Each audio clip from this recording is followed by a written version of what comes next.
بسم اللہ الرحمن الرحیم۔ شروع اللہ کے نام سے جو بڑا مہربان نہایت رحم والا ہے۔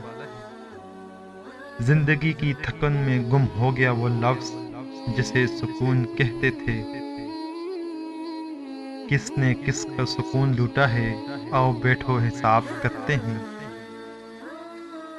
سکون حاصل کرنے کا سب سے آسان طریقہ یہ ہے انسان سکون کے حصول کی تمنا چھوڑ کر دوسروں کو سکون پہنچانے کی کوشش کرے۔ سکون دینے والے ہی کو سکون ملتا ہے۔ اذیت کے بدلے اذیت دے کر جس تسکین کی انسان کو تلاش ہوتی ہے وہ کبھی نہیں ملتی۔ دل کو سکون معاف کرنے میں ہی آتا ہے۔ زندگی ایک مرتبہ ملتی ہے، اسے نفرتوں میں ضائع نہ کریں، محبتیں تقسیم کریں۔ یاد رکھیں محبتیں تقسیم کرنے سے دل کو سکون ملتا ہے۔ اللہ پاک نے انسان کو دل دیا لیکن اس کا سکون اپنے پاس رکھا اور فرمایا یاد رکھو دل کا سکون صرف اللہ کی یاد میں ہے۔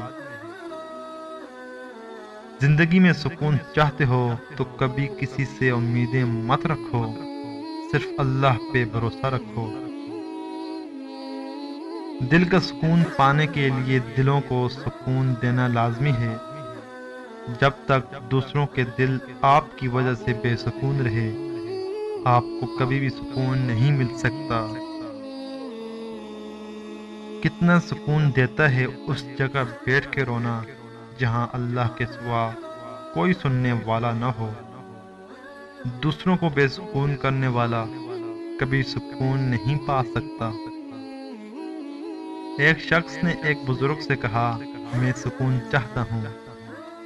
بزرگ نے فرمایا اس جملے میں سے میں نکال دو، یہ تکبر کی علامت ہے۔ چاہتا ہوں نکال دو، یہ خواہش نفس کی علامت ہے۔ آپ کے پاس صرف سکون ہی رہ جائے گا۔ جزاک اللہ۔